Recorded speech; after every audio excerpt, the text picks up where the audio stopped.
하나님 말씀 봅니다. 하나님 말씀 로마서 3장 24절에서 26절까지입니다. 로마서 3장 24절에서 26절까지 하나님 말씀 이러합니다. 그리스도 예수 안에 있는 속량으로 말미암아 하나님의 은혜로 값없이 의롭다 하심을 얻은 자 되었느니라.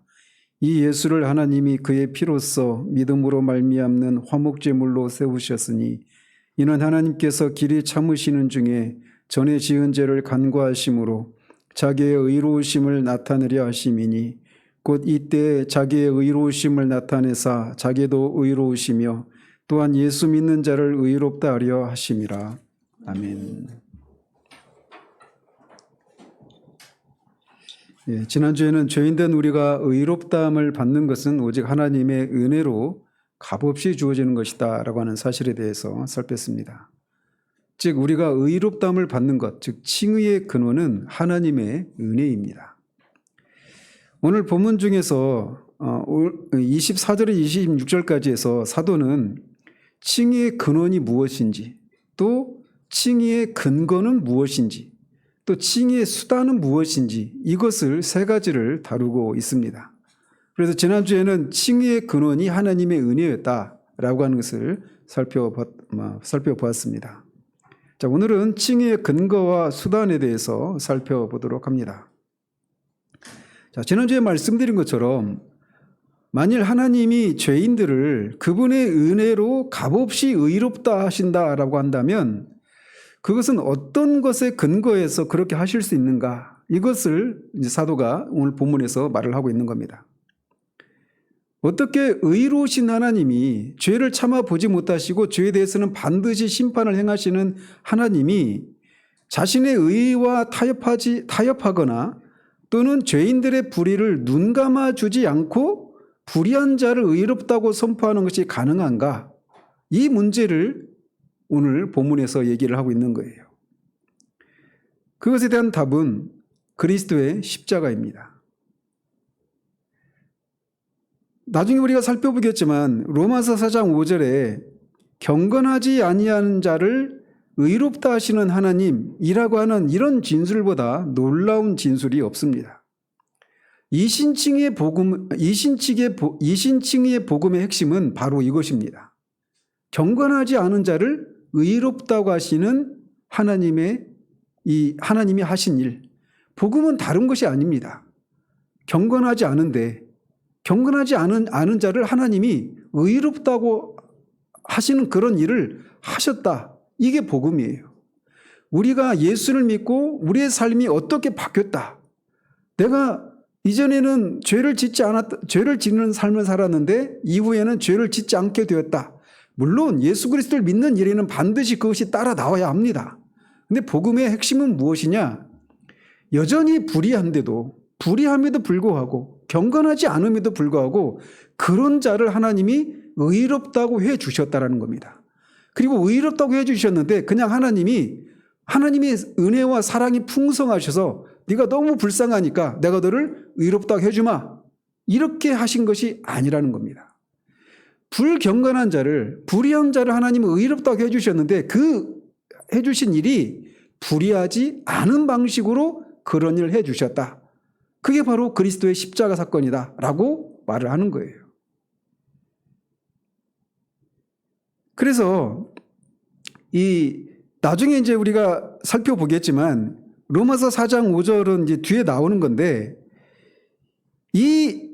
오늘 본문에서 말하고 있는 것을 우리가 이해하려면 거기에서 말하고 있는 그 표현, 경건하지 아니한 자를 의롭다 하시는 이 일이 어떻게 가능한가? 이 문제를 오늘 본문을 통해서 우리가 살펴보고자 하는 겁니다. 하나님은 신명기 25장 1절에서 이스라엘에서 재판을 행하는 그 재판관들에게 의인은 의롭다 하고 악인은 정죄해야 한다라고 되풀이해서 여러 곳에서 말씀하십니다.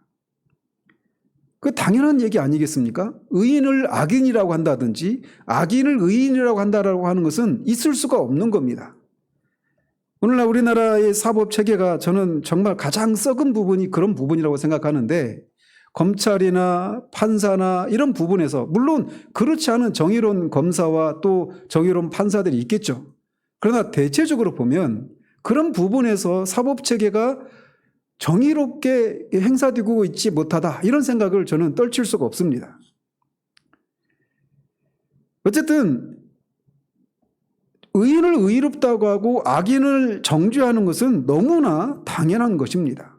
그래서 죄가 없이 결백한 사람들은 억지로 죄를 만들어서 그렇게 죄인으로 만들거나 또는 죄가 있음에도 불구하고 억지로 그 사람을 무죄하다고 석방하는 그런 일은 있을 수가 없는 거예요.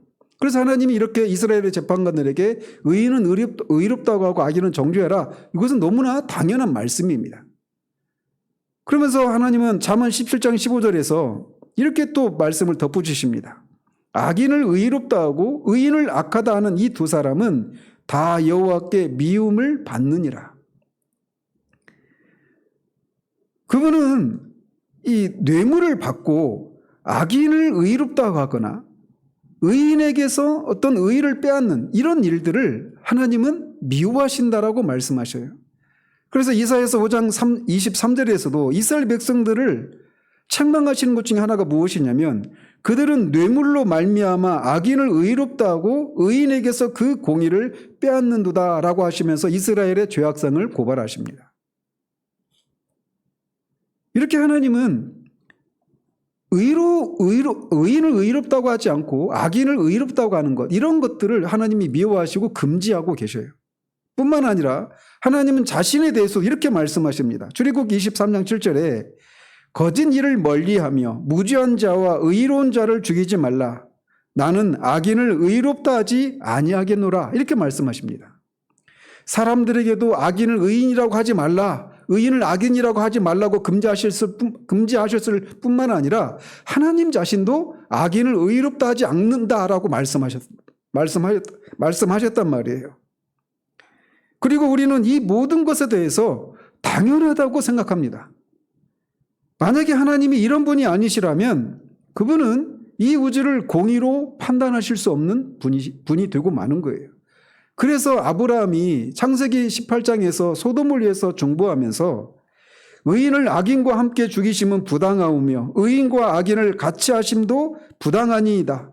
세상을 심판하시는 이가 정의를 행할 것이 아니니까 라고 그렇게 하나님 앞에 중보를 할 수 있었던 것입니다. 하나님이 이런 분이시기 때문에 우리는 이 세상에서 불의한 자들이 여전히 떵떵거리면서 살고 있는 악에 대해서 바르게 정의롭게 그렇게 심판이 행해지지 않고 있는 이 불의한 현실을 우리가 그래도 견딜 수 있는 것은 하나님이 이렇게 반드시 공의로 심판하시는 분이시고 그 하나님에 의해서 이 세상 법정에서는 불의한 그런 재판을 위해서 악인이 풀려나고 의인이 억울하게 그 죄를 뒤집어 쓰이는 그런 일이 있지만 하나님의 법정에서는 결코 그런 일이 있지 않기 때문에 우리가 소망 중에 인내할 수 있는 겁니다. 실제로 하나님은 이렇게 악인들을 의롭다고 하시는 일을 꿈도 꾸시지 않으시고 꿈도 꾸실 수 없는 그런 공의로운 분이십니다. 그런데 하나님이 그런 분이신데 바울은 그렇게 의로우신 하나님이 불경건한 우리들을 의롭다 하신다라고 선포하고 있단 말이에요. 이게 바울이 전하고 있는 복음입니다. 잘 생각하셔야 됩니다. 복음에 대해서 이신칭의의 복음에 대해서 저도 그랬고 많은 사람들이 오해를 합니다.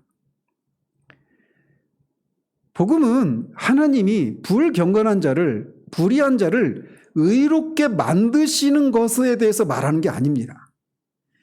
여전히 불의한 자인데 불경건한 자인데 그런 자를 하나님이 의롭다고 선포하시는 거예요. 그의 내면을 의롭게 만드는 그런 것이 아니란 말입니다. 그런데 많은 사람들이 이렇게 생각을 하는 거예요. 그러니까 여전히 내 내면에 죄가 있고 불의를 행하고 있는데 이런 내가 하나님 앞에 용서를 받으려면 나쁜 짓도 안 하고 죄를 짓지 않아야 된다라고 하는 생각을 먼저 하니까 그런 일이 일어나기 전까지는 내가 하나님 앞에 나가서 그렇게 구원을 호소하고 하나님 앞에 나올 수 없다고 생각하는 겁니다. 복음은 불경건한 자를 하나님이 의롭다고 선포하시는 것입니다. 그런데 하나님은 다른 사람들에게는 그런 일을 하지 말라고 금하셨고 하나님 자신도 그런 일을 하지 않으시겠다라고 말씀하셨는데 지금 그런 일을 하시고 계신 거예요. 그것도 상습적으로 그런 일을 하십니다. 그래서 우리가 지금 여기 있는 거예요. 하나님께 상습적이라는 표현을 써서 정말 죄송하지만 하나님이 지금도 그런 일을 하셨기 때문에 저와 여러분이 하나님 앞에 의인이 되어서 하나님을 예배하는 하나님의 백성이 될 수 있었던 것입니다. 심지어 하나님은 자신을 경건하지 아니한 자를 의롭다 하시는 분, 불의한 자를 의롭다고 하시는 분으로 그렇게 칭하기까지 하십니다. 어떻게 의로우신 하나님이 불경건하고 불의한 자를 의롭다고 하시는 그런 하나님이라고 부를 수 있습니까? 이건 완전히 모순된 것처럼 보이잖아요. 복음은 우리의 상식, 인간이 가지고 있는 보편적인 상식과 충돌을 일으키는 것처럼 보입니다. 사실이 그런 것이 아니라 그렇게 보일 수밖에 없어요. 어떻게 의로우신 하나님이 의롭지 못하게 행동하시고 그래서 하나님이 스스로 세우신 이 우주의 도덕 질서를 엉망으로 뒤집어버리는 그런 일을 할 수 있단 말인가? 이게 사람들이 가지고 있는 정당한 질문이에요. 어떻게 하나님은 의로우신 하나님, 그래서 죄를 참아보지 못하고 죄에 대해서는 반드시 심판을 행하시고 불의한 일을 하지 말라고 금지하시고 그런 일을 하지 않으시겠다고 하신 하나님이 어떻게 불의한 자를, 불경건한 자를 의롭다고 하시는 이 일을, 모순된 일을 하셨는가? 그리고 지금도 상습적으로 하고 계시는가? 이 질문에 대한 유일한 답은 예수 그리스도의 십자가, 그 사건 하나, 그것만이 유일한 답입니다. 그리스도의 십자가가 없다면 불의한 자들을, 불경건한 자들을 의롭다고 하시는 이 일은 우리가 믿을 수가 없습니다. 십자가가 없다면 불의한 자를 의롭다고 칭하는 이 하나님의 일은 정당화될 수가 없습니다. 그것은 부도덕한 일이고 불가능한 일이 되는 거예요. 십자가가 없다면 말이죠. 하나님이 경건하지 아니한 자를 의롭다 하시는 단 한 가지 이유는 그리스도께서, 하나님의 아들이신 우리 주 예수 그리스도께서 경건하지 않은 자를 위하여 죽으셨다라고 하는 사실에 근거합니다. 칭의의 근거는 바로 그 사건에 근거하는 거예요. 하나님이 은혜가 많으셔서, 하나님이 자비와 사랑이 충만하신 분이셔서 불경건한 자들을 그냥 의롭다고 해주마, 이렇게 하신 것이 아니라는 겁니다. 하나님은 그렇게 하실 수가 없어요. 왜? 그분은 공의로운 분이시니까. 반드시 그 공의로운 방식으로 죄인들을 의롭다고 해주셔야 한단 말이에요. 그분이 죄인이요, 불경건한 자요, 악인이요, 하나님과 원수된 자들인 우리들을 위해서 희생되어서 죽으시면서 피를 흘리셨기 때문에 하나님은 불의한 자를 정당한 방식으로 의롭다 하실 수 있었던 것입니다. 바울은 하나님이 십자가를 통해, 즉 우리 대신 자신의 아들을 죽게 하셔서 이루신 그 일을 세 가지 주목할 만한 표현을 써서 이 오늘 본문에서 우리에게 설명해 주고 있습니다. 십자가에서 죽으셨던 그 예수님의 죽음이 어떤 의미가 있기 때문에, 그것이 어떤 일들을 가져왔기 때문에 불경건한 자들을 의롭다고 하실 수 있는가, 이것을 세 가지 표현을 써서 우리에게 말해주고 있어요. 첫째로 24절 상반절에 하나님은 그리스도 예수 안에 있는 속량으로 말미암아 우리를 의롭다 하신다라고 말합니다. 또 25절 상반절에서는 이 예수를 하나님이 그의 피로써 믿음으로 말미암는 화목제물로 세우셨기 때문에 불경건한 자들을 의롭다 하실 수 있다, 이렇게 말씀하고 있고, 세 번째로는 조금 결이 다른데 25절 하반절과 26절에 이는 자기의 의로우심을 나타내려 하심이니 자기도 의로우시며 또한 예수 믿는 자를 의롭다 하려 하심이라 라고 말하고 있습니다. 그래서 24절, 25절, 26절 이 세 구절에서 핵심되는 단어 세 가지를 우리가 끄집어내자라면 24절에 속량, 25절에 화목, 25절과 26절에 나타나는 나타냄이라고 하는 세 가지 단어입니다.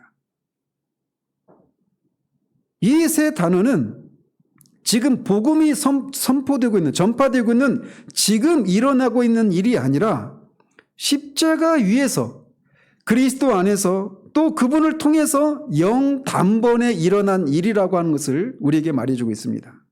왜 이렇게 말할 수 있느냐? 그의 피가 명백히 예수 그리스도의 희생적인 죽음을 가리키고 있는 것이기 때문에 그래요. 그렇기 때문에 십자가와 관련해서 죄인들이 속량되고 하나님의 진노가 화목되었고 그분의 의로움이 나타났다라고 말을 하고 있는 겁니다. 이 세 가지 단어를 통해서 하나님은 경건하지 않은 자들을 정당하게 의롭다고 하실 수 있었던 것입니다. 그래서 이 세 가지 단어를 하나씩 살펴보면 우리가 지난주에 속량에 대해서는 지난주에 살폈는데 간략하게만 말씀을 드리면 속량이라고 하는 것은 이런 겁니다. 즉 사도가 경건하지 않은 자를 의롭다 하시는 하나님의 방법을 설명하는 첫 번째 단어는 바로 이 속량이라고 하는 단어입니다. 칭의는 법정적인 용어라고 말씀드렸죠. 그런 것처럼 이 속량이라고 하는 단어는 시장에서 가져온 상업 용어입니다. 상업적인 그런 용어입니다. 그래서 지난주에 말씀드린 것처럼 이 개념은 팔렸던 종을 사들여서 자유롭게 하는 행위, 이게 속량이에요. 노예로 있던 사람을 값을 치르고 그를 해방시켜주는 거, 이 행위 자체를 속량, 구속 이렇게 말을 한단 말이죠. 그래서 이 단어를 하나님은 애굽에서 그렇게 10가지 재앙을 통해서 홍해를 건넌 이스라엘 백성들을 향해서 출애굽기 15장 13절에서 그런 이스라엘 백성을 구속하신 백성 이렇게 말을 합니다. 즉 하나님이 그들을 속량하셨다. 애굽의 노예 상태 가운데 있었던 그들을 해방시켜 주셨다. 해방시킨 그 사건을 그들을 구속하셨다. 그들을 구속하신 백성이다. 이렇게 말을 하고 있어요. 그리고 이사야서 43장 1절에 보면 똑같이 이 이스라엘 백성을 내가 그들을 구속했다 이렇게 말씀하시는데 그 배경은 어떤 거냐면 바벨론의 포로로 끌려갔던 이스라엘 백성들을 다시 예루살렘으로 돌아오게 하시는 그 포로 상태 가운데 있었던 이스라엘 백성들을 해방시키시는 것을 가리켜서 또 구속했다 이렇게 말씀하는 겁니다. 그래서 구속이라고 하는 단어 또는 속량이라고 하는 단어는 노예 상태 가운데 있었던 종들을 해방시켜주는 것, 이게 속량이고 구속이에요. 그런 것처럼 우리도 우리의 죄와 죄책에 속박되어서 사단의 노예로 있었던 것이 우리들이었단 말이에요. 그런데 그런 우리가 죄와 사탄과 사망의 노예였던 우리가 거기에서 스스로 해방시킬 수 있는 그런 능력이 우리 가운데서는 없었습니다. 하지만 예수 그리스도께서 우리를 속량하셨다라고 말합니다. 우리를 그런 죄와 사망과 사탄의 노예에서 상태 가운데 있었던 우리를 해방시키시기 위해서는 반드시 값을 치러야 되는데 그 값이 뭐라고 말을 하냐면 그의 피값이라고 말을 하고 있어요. 그의 죽음을 통해서 십자가의 죽음을 통해서 죄와 사망과 사탄의 노예 가운데 있었던 우리를 해방시켜 주셨다라고 말을 하고 있는 겁니다. 주님은 그래서 자기 자신이 오신 것이 인자가 온 것은 자기 목숨을 많은 사람의 대속물로 주려 함이라고 말씀하셨던 것입니다. 이런 사들임 혹은 속전을 치르고 속량한 결과 우리가 이제 그분에게 속하게 된 것입니다. 죄와 사망과 사탄의 노예였던 우리가 이제 하나님의 것, 주님의 것이 되었다라고 말을 하는 거예요. 우리가 이렇게 피값을 치르고 속량되었기 때문에 그것에 근거해서 하나님은 불경건한 자들을 의롭다고 해주신다라고 말을 하고 있는 거예요. 두 번째, 경건하지 않은 자를 의롭다 하시는 하나님의 방법을 설명하는 두 번째 단어는 25절에 있는 화목이라고 하는 단어입니다. 이게 이제 헬라어로 힐라스테리온이라고 하는 그런 단어인데 이게 화목 또는 화해 이렇게 번역할 수가 있는 겁니다. 즉, 이 의미는 뭐냐면 가해자가 피해자의 진노를 달래는 것을 의미하는 거예요. 즉, 하나님께서 경건하지 않은 자를 의롭다 하시기 위해서 예수 그리스도를 화목제물로 세우셔서 우리를 향한 하나님의 진노를 달래셨다라고 말을 하고 있는 겁니다. 그런데 많은 그리스도인들이 화목이라고 하는 개념이 그렇게 화를, 진노를 달래는 것, 이런 의미, 그런 뜻이기 때문에 그 말을 인해서 사람들이 싫어를 하는 사람들이 많습니다. 어떤 사람과 화해를 한다라고 하는 것은 먼저 그 사람의 화를 달래는 것을 의미하는 거예요. 흔히 아내가 화를 냈을 때 남편이 그 아내와 화해를 하려면 어떻게 됩니까? 먼저 그 아내의 화를 달래야 돼요. 그 진노를 달래야 됩니다. 화해라고 하는 개념, 화목이라고 하는 개념이 바로 그런 개념이에요. 그런데 예수님을 하나님의 진노를 달래기 위한 화목제물로 세우셨다, 이렇게 말을 하면 사람들이 하나님이 어떻게 그렇게 달래야 하는, 진노를 달래야 하는 그런 신이라고 할 수 있는가라고 하면서 이 화목이라는 개념을 받아들이려고 하지 않는 그런 사람들이 있어요. 왜? 신이 진노한다? 그래서 진노하는 신을 달래야 된다? 이 개념은 원시 종교들에서, 이교도들에게서나 발견되는 그런 신 개념이기 때문이다, 이렇게 생각을 한단 말이죠. 그래서 이 학자들이 이 힐라스테리온이라고 하는, 우리 개정역에 바르게 번역한 이 화목이라고 하는 단어를 두 가지 단어로 다르게 번역을 해야 된다, 이렇게 주장하는 사람들이 있습니다. 그 첫 번째 단어가, 이 화목제물로 번역한 이 단어를 속죄소로 번역을 해야 된다, 이렇게 주장하는 사람이 있어요. 그들이 그렇게 주장하는 것이 전혀 근거가 없는 건 아닙니다. 왜냐하면 이 힐라스테리온이라고 하는 단어가 히브리서 9장 5절과 여기 3장 25절 두 군데에 사용되고 있는데, 히브리서 9장 25절에서는 속죄소로 번역하고 있기 때문에 그래요. 언어학적으로 보면 힐라스테리온이라고 하는 것이 속죄소로 그렇게 번역을 할 수 있는 거예요. 근데 속죄소는 어떤 것입니까? 구약에서 지성소 안에 언약궤가 있죠. 언약궤 뚜껑을 속죄소라고 합니다. 그 언약궤 뚜껑이 금으로 입혀졌고 그 언약궤 뚜껑을 속죄소라고 하는데, 그 속죄소에 1년에 한 번씩 대제사장이 속죄제를 드리고 그 속죄 피를 가지고 속죄소에 뿌릴 때 이스라엘 백성들의 죄를 하나님이 사해 주시는 그런 일이 일어나는 곳이 속죄소예요. 그래서 여기 이 3장 25절을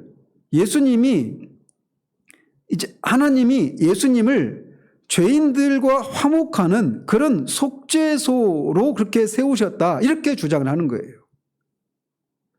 그래서 이 단어를 속죄소로 번역해야 된다, 이렇게 주장하는 사람들은 25절에 있는 화목제물로 세우셨다라고 할 때 그 세우셨다라고 하는 이 개념을, 이 단어를 내보이다 또는 공개적으로 전시하다, 이렇게 번역을 해야 된다, 이렇게까지 주장합니다.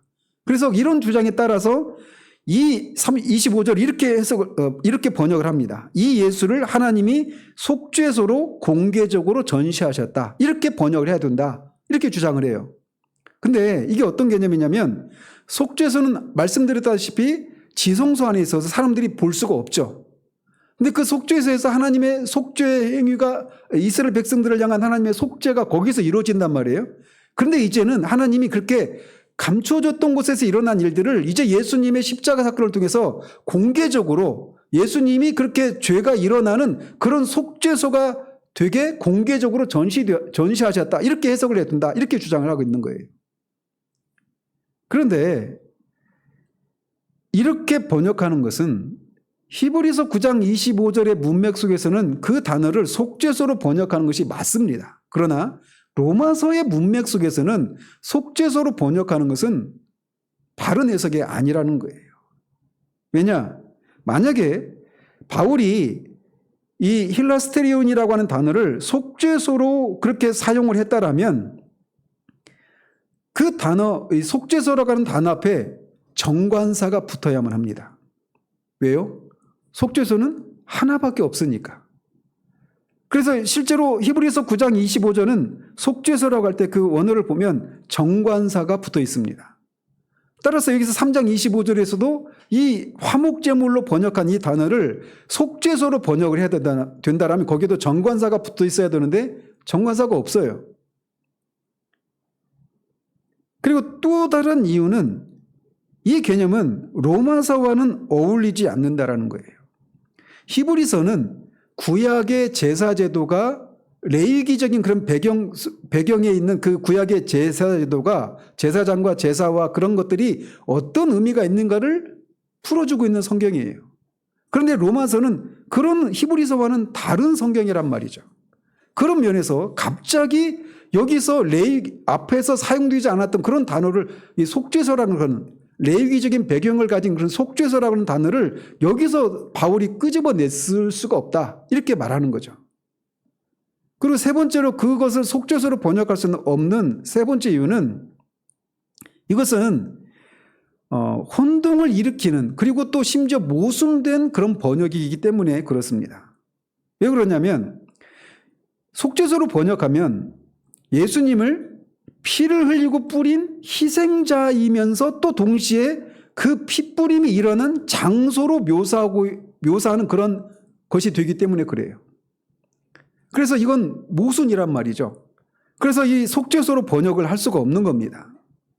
그리고 네 번째로 십자가에 못 박히신 그리스도에 대해서 바울은 이 예수님에 대해서 그런 그 십자가의 은혜를 깊이 은혜를 입고 있는 그런 바울이 예수님을 생명이 없는 성전의 한 가지 도구로 비유하고 있을 것 같지는 않다라는 거죠. 그래서 이런 이유들로 인해서 이 문맥 속에서는 이 속죄소라고 번역하는 것은 옳지 않다라는 겁니다. 자, 그리고 또 다른 또 다르게 해석을 해야 된다라고 주장하는 사람들이 있어요. 화목제물이라는 단어 대신에 속죄제물로 번역을 해야 된다. 이렇게 주장을 합니다. 이것을 찬성하는 사람들이 내세우는 논증을 보면 이들의 주장을 받아들일 수 없다고 생각할 수밖에 없습니다. 그들이 내세우고 있는 논증이 뭐냐면 이 헬라어에서는 이 힐라스테리온이라고 하는 단어의 그 사역적인 의미가 힐라스코마이라고 하는 단어인데 이거는 신이나 인간을 달래는 것을 의미하는 거예요. 원래 의미가 신이나 인간을 달랜다 이런 의미가 있어요. 그런데 구약 성경을 번역한 헬라 성경이죠. 최초의 헬라 성경 70인경 거기에서는 그 달래는 대상이 신이나 인간이 아니라 죄라고 그렇게 번역을 하고 있어요. 죄를 달랜다라고 그렇게 70인경에서 그렇게 쓰고 있다는 말이죠. 그런데 사도 바울은 70인경을 인용해서 이 성경에서 구약 성경을 인용할 때는 70인경을 인용하고 있단 말이에요. 근데 그 70인경에서 달랜다라고 하는 이 단어가 신이나 인간을 달래는 것이 아니라 죄를 달랜다. 죄를 달랜다는 얘기는 결국 속죄한다. 이런 의미로 쓰고 있기 때문에 여기서 화목제물이라고 하는 것은 하나님의 진노를 달래는 의미의 화목이라는 단어를 써서는 안 되고 속죄제물로 써야 된다. 이렇게 주장하고 있는 거예요. 그러니까 이들의 주장은 뭘 깔고 있느냐면 하나님은 진노하시거나 또 하나님의 진노를 달랜다, 이 개념은 이교도들에게서나 발견되는 그런 것이기 때문에 여기에서 그렇게 화목제물이다 이렇게 번역해서는 안 되고 속죄제물로 번역을 해야 된다 이렇게 주장을 하는 거예요. 그렇지만 이 두 가지 모두 우리는 받을 수가 없습니다. 우리말 성경에서처럼 화목제물로 번역을 하는 것이 옳습니다. 왜냐하면 이 문맥 때문에 그러는 거예요. 하나님이 왜 사도가 1장 16절 17절에서 자신은 복음을 부끄러워하지 않는다라고 말을 해요. 그러면서 복음을 부끄러워하지 않는 이유를 말하면서 왜 복음이 나타났는가에 대한 이유를 1장 18절에서부터 설명하기 시작하죠. 왜 복음이 나타났다고 말합니까? 1장 18절에서 불의를 쫓아서 하나님이 하늘로부터 하나님의 진노가 모든 불경건함과 불의에 따라 나타났기 때문이다. 하나님의 진노가 나타났기 때문에 율법 이후에 복음이 나타났다라고 말을 하고 있는 거예요. 즉 사도는 지금 여기서 계속 하나님의 진노에 대해서 계속 언급하는 중이라는 것이죠. 그렇기 때문에 하나님은 하나님의 진노가 불의에 대해서 진노하시고 있기 때문에 그것을 그 진노에서 피할 필요가 있는 것이죠. 진노에서 피할 수 있는 유일한 길이 무엇이냐면 진노가 달래지는 것 이외에 한자어로 유화라고 말을 합니다. 진노가 유화되는 것, 진노가 달래지는 것 이외에는 진노가 그래서 다 쏟아지는 것 이외에는 그 하나님의 진노가 달래질 수 있는 길이 없는 거예요. 그렇기 때문에 하나님의 속성과 관련해서 진노라고 하는 단어를 뺄 수 없는 것처럼 십자가에서 화목이라는 단어를 진노를 달랜다라고 하는 의미의 화목이라는 단어를 쓰는 것을 두려워할 필요가 없는 것입니다. 그래서 여기 우리말 성경이 바르게 번역한 것처럼 예수님을 하나님이 화목제물로 세우셨다. 속죄소나 속죄제물로 번역할 것이 아니라 화목제물로 세우셨다라고 하는 것을 우리가 기억할 필요가 있는 겁니다. 하나님과 관련해서 진노라고 하는 단어를 빼버려서는 안 됩니다. 오히려 화목이라고 하는 이 기독교 교리는 이교도들의 그런 그 신의 진노를 달랜다라고 하는 개념과 전혀 다르다라고 하는 것을 보여서 바른 개념을 쓰도록 노력을 해야지 이방 종교들에게서나 보여지는 그런 신을 달랜다라고 하는 개념을 하나님에게는 사용할 수 없다 이렇게 말하면서 그 용어 자체를 아예 사용하지 말아야 된다 이렇게 생각해서는 안 된다라는 겁니다. 이방 종교와 기독교의 진노에 대한 개념에는 현저한 차이가 있습니다. 이교도들은 왜 화목이 필요한가? 진노를 달래는 일이, 신의 진노를 달래는 일이 왜 필요하다고 생각을 합니까? 각종 이교도들에서는 신이 수시로 변덕을 부리고 어떤 일시적인 기분에 잘 사로잡히고 변덕이 심하기 때문이다라고 말을 합니다. 그러나 기독교는 하나님이 진노하시는 유일한 이유가 있어요. 그것은 죄 때문입니다. 변덕을 부리시는 분이 아니셔요. 오직 죄와 악을 향해서만 하나님은 진노하시는 하나님이십니다. 이교도들의 신처럼 종잡을 수 없는 이유로 변덕을 부리는 그런 신이 아니란 말이에요. 그리고 이교도들의 경우에서는 이렇게 신의 진노를 달래기 위해서 누가 그 일을 해야 된다고 말을 합니까? 신의 진노를 일으킨 우리가 해야 된다고 말을 합니다. 죄인들이 해야 된다고 말을 해요. 우리가 신의 기분을 상하게 하고 그 결과 신이 진노했기 때문에 우리가 신을 달래야 된다 이렇게 말을 합니다. 그런데 기독교는 하나님의 진노를 누가 달래야 된다고 말합니까? 성경은 우리가 하나님의 진노를 달랠 수 없다라고 말합니다. 왜? 하나님의 진노를 달래는 유일한 방법은 앞에서도 말씀드린 것처럼 그 진노를 따라서 심판을 받아 죽는 것, 그것을 통해서만 진노가 달래지는 거예요. 그런데 우리가 하나님의 진노를 불러일으켰는데 우리의 죄가 근데 그런 우리가 하나님의 진노를 달래기 위해서는 우리가 심판을 받아야 돼요. 그것은 우리가 죽는 거란 말이에요. 그렇기 때문에 우리에게는 하나님의 진노를 달랠 수 있는 길이 없습니다. 근데 이 교도들은 신의 진노를 우리가 달래야 된다라고 말을 해요. 근데 기독교는 우리가 달랠 수 없다. 그럼 어떻게 달래야 되는, 어떻게 달래줄 수 있느냐? 친히 하나님의 진노를 달래신다라고 말을 하는 겁니다. 이 기독교와 다른 모든 여타 종교와의 결정적인 차이예요. 그리고 화목 제사의 이 본질이 뭐냐? 이 교도는 우리가 향기와 소재와 짐승들과 심지어 인신 제물로, 인신 공양으로 신들을 매수하는 것이다라고 말을 합니다. 심정이가 그 공양미 300석에 그렇게 인당수에 빠져 죽은 것도 신의 진노를 달래기 위한 거잖아요. 그런데 기독교는 하나님이 그 화목의 본질이 뭐냐면 우리의 어떤 인간의 재물을 통해서 하나님을 매수하는 것이 아니라 하나님이 우리를 위해서 죽도록 자신의 아들을 주셨고 아들을 주심으로써 자신을 주셨다라는 겁니다. 이 화목의 본질이 바로 그거라는 거예요. 요컨대 화목에 대한 이교도의 견해와 기독교의 견해 차이는 너무나 현저하게 차이가 있습니다. 이교도의 관점에서 보면 인간은 자신의 하찮은 재물을 가지고 그들이 섬기는 심술궂은 신들을 달래려고 애를 쓰는 겁니다.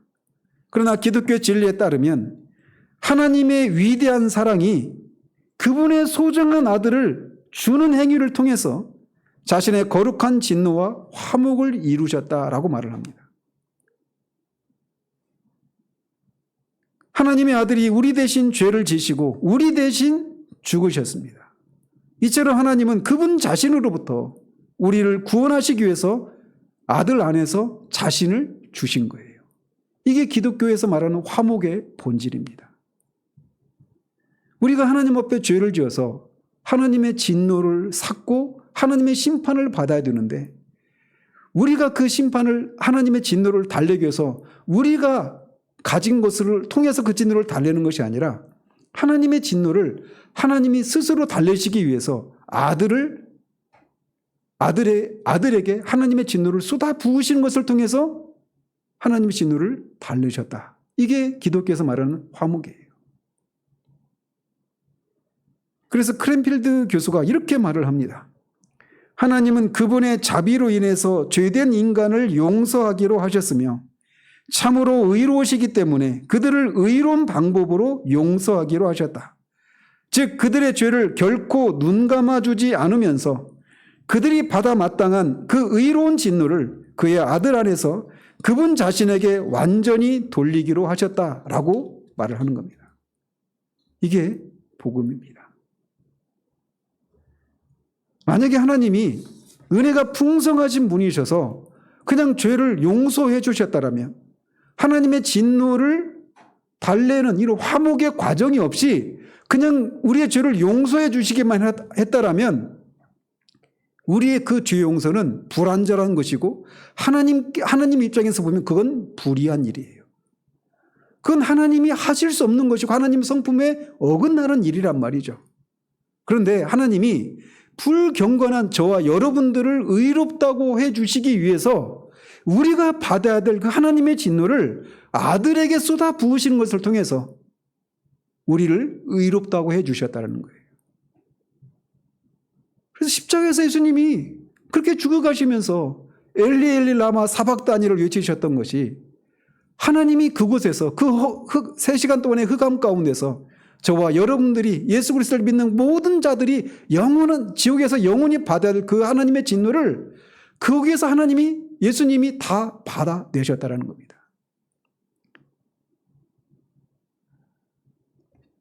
불경건한 자들을 불의한 방식이 아니라 의로운 방식으로 의롭게 하시기 위해서 하나님이 취하신 두 번째 방식은 화목을 통해서 그런 일을 하셨다는 거예요. 사도는 이렇게 십자가가 우리를 속량하기 위한 것이고 화목을 위한 것이라고 말을 합니다. 그렇기 때문에 그 예수를 믿는 자들을 하나님이 의롭다고 하실 수 있다, 있게 되었다라고 말을 하는 거예요. 자, 그래서 속량과 화목은 불경건한 우리를 하나님이 의롭다고 하실 수 있는 그 근거가 여기에 있다라고 하는 것을 말해주는 거예요. 그래서 십자가는 우리를 위해서 반드시 있어야만 했던 것이죠. 그죠? 그런데 26절에서 25절 하반절과 26절을 통해서 거기에서 나타나고 있는 나타냄이라고 하는 단어를 보면 십자가는 우리만을 위한 것이 아니라 하나님을 위한 것이기도 했다라고 말을 하고 있습니다. 그게 바로 나타냄이라고 하는 단어입니다.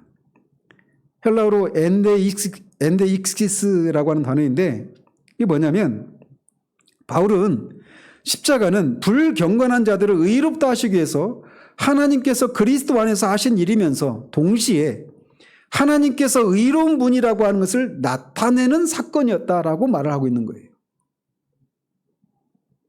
십자가는 하나님의 화목과 죄인들의 구속을 이루는 데 그치지 않습니다.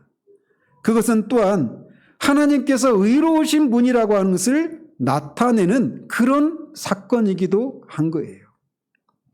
그래서 25절 하반절 26절 상반절에 자기의 의로우심을 나타내려 하심이니 자기의 의로우심을 나타내사라고 말을 하고 있는 겁니다. 여기서 나타냈다라고 하는 게 영어로는 데몬스트레이트예요. 나타냈다, 공개했다, 전시했다 이런 의미가 있는 겁니다. 사도는 하나님께서 예수 그리스도의 피로 그를 화목제물로 세우신 이유를 우리를 하나님과 화목하게 하기 위해서라고도 말하지만 25절 26절에 말하고 있는 것처럼 하나님께서 자신의 의로움을 나타내시기 위해서도 예수 그리스도를 화목제물로 세우셨다라고 말을 하고 있는 거예요.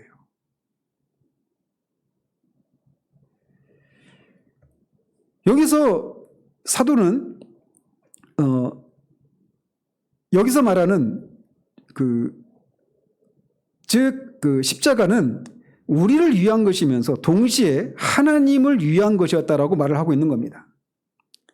이같이 하나님이 의로우심이 나타난 형태를 이해하기 위해서 우리는 바울이 25절 하반절에 하나님께서 길이 참으시는 중에 전에 지은 죄를 간과하신 것 이것과 26절 상반절에 하나님이 자기의 의로우심을 나타내기 위해 이때 행동하신 것을 의도적으로 대비시키고 있는 것을 주목할 필요가 있습니다. 자, 먼저 25절에 여기서 말하는 전에라고 하는 것은 구약시대를 가리킵니다. 그러니까 예수 그리스도의 십자가 사건 이전 모두를 가리키는 거예요. 즉 하나님께서 구약시대의 사람들이 지은 죄를 간과하셨다라는 거예요. 그런데 여기서 죄를 간과하셨다라고 하는 것은 죄를 대충 보아 넘기셨다 이런 의미가 아니라 앞에서 우리가 불렀던 찬송에서처럼 패스오버하는 겁니다. 죄를 넘어가는 거예요. 즉 구약시대의 죄 지은 자들에 대한 심판을 잠시 유보하셨다 이런 의미예요. 전에 지은 죄를 간과하셨다 이 의미는 구약시대의 그 사람들의 사람들의 죄에 대한 심판을 잠시 유보하셨다 이런 의미가 있는 겁니다. 그런데 하나님이 그렇게 구약시대 그 전에 지은 죄를 간과하신 그 이유가 뭐냐면 하나님이 길이 참으시는 중에 그렇게 하셨다 이렇게 말을 하고 있는 겁니다. 그런데 문제가 생기는 겁니다. 하나님 이렇게 하시는 것은 하나님께서 의로운 분이 아닌 것처럼 보여지는 거예요. 의로우신 분이셔서 하나님은 반드시 죄에 대해서 심판을 하셔야 되잖아요. 그런데 하나님이 그 죄에 대한 심판을 유보하신 것입니다. 그리고 심지어 구약에 보면 구약에 있는 우리가 구약에 믿는 성도들이 있지 않습니까?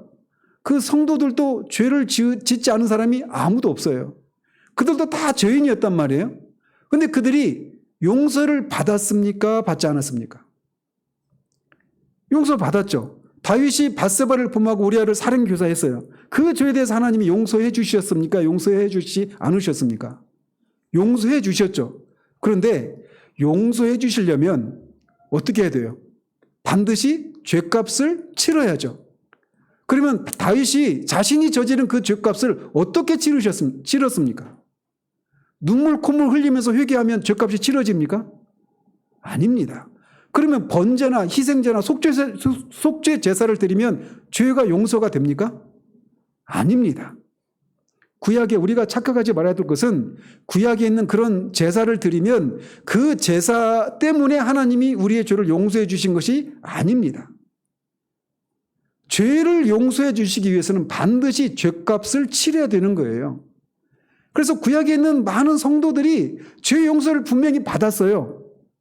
그런데 그 죄 용서를 받은 것은 그들이 저지른 죄값에 대해서 하나님이 심판을 행하시고 그들을 용서해 주신 게 아니란 말이에요. 다만 그들에게 임할 그 죄에 대한 심판을 유보하신 것입니다. 하나님이 길이 참으시는 중에. 이 문제는 거기에서 발생을 한다는 겁니다. 그렇게 되면 하나님은 공의로운 분이 아니게 되는 거예요. 의로운 분이 어떻게 그렇게 죄에 대해서 심판을 유보하고 그런 중에 용서까지 하시느냐. 하나님은 어떻게 의로운 분이라고 할 수 있느냐. 이런 질문이 생기는 겁니다. 그런데 십자가가 바로 하나님이 그렇게 전에 지은 죄를 길이 참으시는 중에 용서해 주시고 그들에 대한 심판을 유보하신 것이 불의한 것이 아니다라고 하는 것을 입증하는 것이 십자가다라고 말을 하고 있는 거예요. 즉 이때 예수님이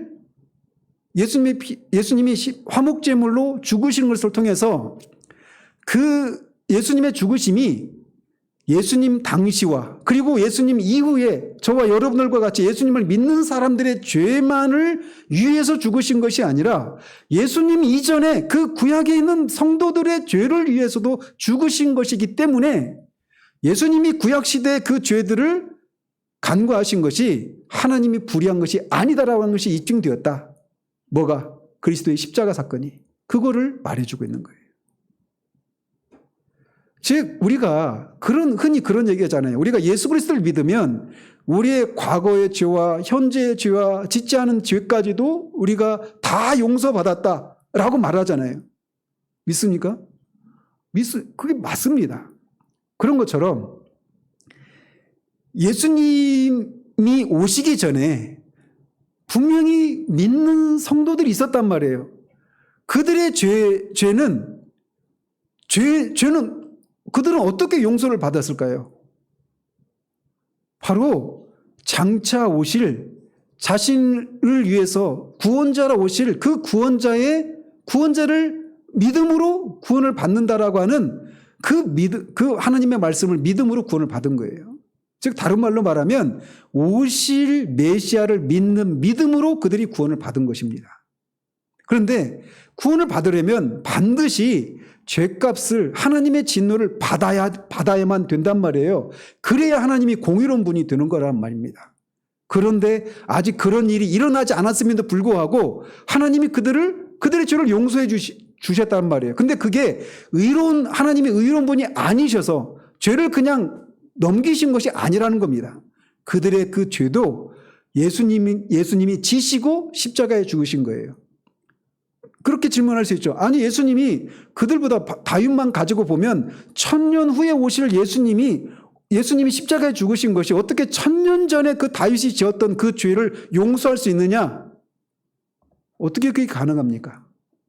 예수님이 십자가에 죽으신 그 예수님은 하나님이시면서 동시에 인간이시기 때문에 그래요. 그래서 그분의 죽으심의 그 속죄의 효과는 영원합니다. 영혼은 시간이 없는 세계입니다.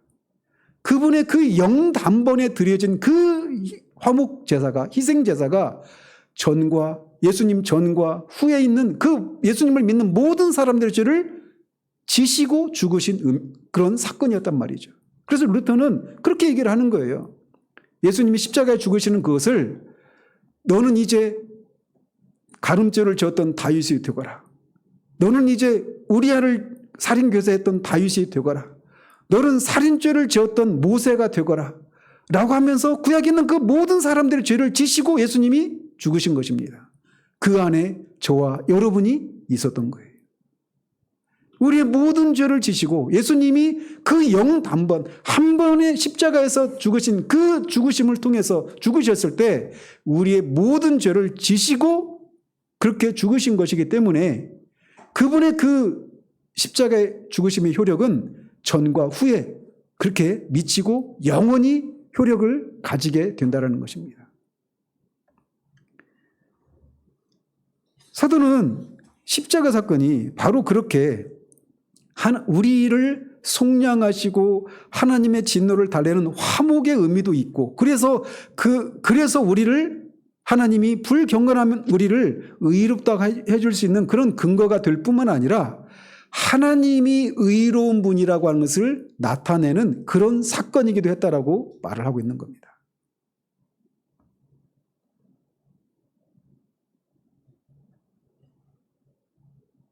즉 25절에서 구약시대의 죄들을 간구하신 것은 그분이 조금이라도 불의하거나 악을 너그럽게 보아주려는 생각이 있었기 때문이 아니었던 겁니다. 그것은 바로 그분의 길이 참으심 때문이었고 때가 차면 아들의 죽음을 통해서 이런 죄들을 벌하려는 변치 않는 의도를 지니시기 때문이었다는 것이죠. 이게 25절과 26절에서 자기의 의로우심을 나타내면서 동시에 예수 믿는 자를 의롭다 하시는 유일한 길이었던 것입니다. 예수님을 십자가에서 화목제물로 그렇게 죽게 하시는 것을 통해서 그 안에서 우리가 그와 함께 죽고 다시 살아나게 하시는 이 사건을 통해서 불경건한 자를 의롭다고 해줄 수 있는 그런 길이 생겨났고 또 전에 지었던 그 죄들을 하나님이 간과하셔서 하나님이 의롭지 않으신 분처럼 보여졌던 그 문제도 그게 아니라 사실 하나님은 이 십자가의 사건을 내다보시고 그들에 대한 심판을 유보하시는 것을 통해 여전히 그때도 하나님이 의로운 분이셨다라고 하는 것을 나타내는 그런 의미가 있는 것이 십자가 사건이다라고 말을 하고 있는 거예요. 바울은 하나님이 그리스도의 십자가 안에서 그것을 통해 하신 일을 설명하기 위해서 이렇게 속량, 화목, 나타내심이라고 하는 단어를 사용하고 있습니다. 하나님은 자신의 백성들을 속량하셨습니다. 그분은 자신의 진노를 달래해서 화목하셨습니다. 그리고 그분은 자신의 의로우심을 나타내 보이셨습니다. 이 속량, 화목, 나타내심 이것은 모두 그리스도의 십자가 안에서 다 하나로 이루어진 일이었습니다. 아들이 죄를 지고 대속적인 죽음을 겪으시는 것을 통해서 하나님은 자신의 진노를 가라앉혀 화목케 하셨고 우리를 속량하시고 의롭다고 하셨으며 동시에 그분의 의로우심을 나타내 보이신 것입니다. 우리는 다만 이 십자가를 통해서 하나님의 지혜와 사랑과 은혜를 찬미할 따름인 것입니다. 자, 그렇다면 이렇게 칭의의 근원은 하나님의 은혜예요. 그리고 칭의의 근거는 그리스도의 십자가입니다. 그렇다면 우리가 의롭게 되는 수단은 무엇입니까? 그것은 바로 믿음입니다. 그래서 지난번에 잠깐 말씀드린 것처럼 22절에 예수 그리스도를 믿음으로 말미암아 모든 믿는 자에게 또 25절에 그의 피로 인하여 믿음으로 말미암는 또 26절에 예수 믿는 자를 의롭다 하심이니라 이런 말들을 통해서 칭의는 오직 믿음으로 되는 것이다라고 말을 하고 있습니다. 우리가 의롭게 되는 길은 오직 믿음으로입니다. 라틴어로 솔라 피데라고 하죠. 근데 이게 종교교육의 5가지 그 표 중에 하나예요. 솔라 피데, 솔라 그라티아, 오직 하나님의 은혜로, 오직 믿음으로, 솔라 피데, 오직 그리스도로, 솔라 크리스토스, 오직 성경으로, 솔라 스크립투라, 오직 하나님께 영광을, 솔리 데오 글로리아. 여기 있죠. 우리가 의롭게 되는 방법은 오직 믿음으로입니다. 근데 성경에는 오직이라고 하는 부서가 없어요. 이 루터가 이 솔라라고 하는 단어를 붙인 겁니다. 물론 루터가 처음 붙인 건 아니에요. 이전에 교보들도 그런 오리겐이나 이런 교보들이 이런 단어를 썼습니다. 그런데 바울이 오직이라고 하는 말을 붙이지 않았지만 오직이라고 하는 이 부사를 붙이는 것이 바울이 의도했던 것을 변조하거나 왜곡시킨 게 아닙니다. 오히려 바울이 말하고 있는 것을 더욱 강조하고 명료하게 드러내고 있는 것이죠. 그래서 솔라라고 하는 이 단어를 붙이는 것을, 오직이라고 하는 단어를 붙이는 것을 우리가 주저할 필요가 없습니다. 우리가 오직 은혜로, 오직 그리스도 안에서, 오직 믿음을 통해 우리가 의롭게 되는 것입니다. 그렇게 될 때만 오직 하나님께만 영광이 돌려지는 거예요. 그래서 이 17절에 다음 주에 살펴볼 것처럼 우리가 자랑할 때가 어디가 있겠습니까? 아무것도 우리가 자랑할 것이 없는 거예요. 복음은 하나님의 은혜가 그분의 진노를 내몰았고 하나님의 아들이 우리의 죽음과 우리를 향한 심판을 당하셨고 하나님이 받을 가치가 없는 우리들에게 자비를 베푸셨고 우리가 행하거나 심지어 기여할 것은 아무것도 남아있지 않다고 하는 그런 소식입니다. 복음은 우리가 무엇을 해야 한다라고 하는 것이 아니라 우리를 위해서 하나님이 그리스도 안에서 무엇을 하셨다라고 하는 소식이에요. 다만 우리는 그 소식이 진리라고 아멘으로 믿음으로 받아들이는 것, 그것이 우리가 할 수 있는 전부입니다. 복음은 경건하지 않은 자를 의롭다 하시기 위해서 하나님께서 그의 아들 우리 주 예수 그리스도를 통해서 예수 그리스도를 화목제물로 십자가에서 그렇게 우리를 대신해서 우리가 받아야 될 이 하나님의 진노를 받으셨다라고 하는 것을 말해주는 겁니다.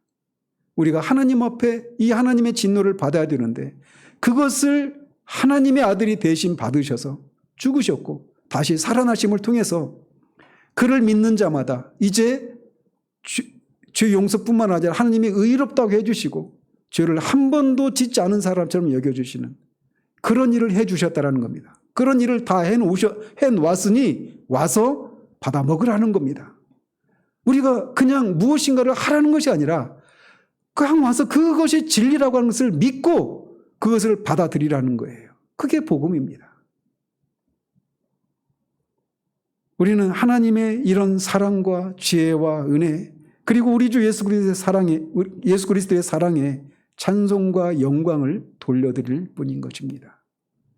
우리 안에 우리가 이 구원에 대한 감격과 기쁨이 점점 희미해져 가고 그저 예수님을 믿어서 하나님께 이렇게 저렇게 순종했더니 내 삶이 이렇게 팔자가 펴지고 내 삶이 개선되고 좋아졌더라. 여러 가지 문제들이 해결되었더라. 이런 얘기들로 난무하고 있는 그런 시대에 참된 구원이 바로 이렇게 하나님의 진노로부터 우리가 벗어나서 하나님으로부터 의롭다함을 받았다라고 하는 이것이 진정한 구원이고 그 구원에 대한 감사로 이제 우리가 예수 그리스도의 핏값으로 주님의 것이 된 사람들이기 때문에 사나 죽으나 우리가 주님의 것으로 주님을 위해서 살아가는 그래서 삶이 때로는 고단하고 우리가 원하는 대로 풀려나가지 않아도 여전히 그것이 하나님이 우리에게 베풀어 주신 그런 삶의 현장인 것을 우리가 믿음으로 받고 그것 위에서도 우리가 아멘으로 순종할 수 있는 그런 삶을 살아내는 것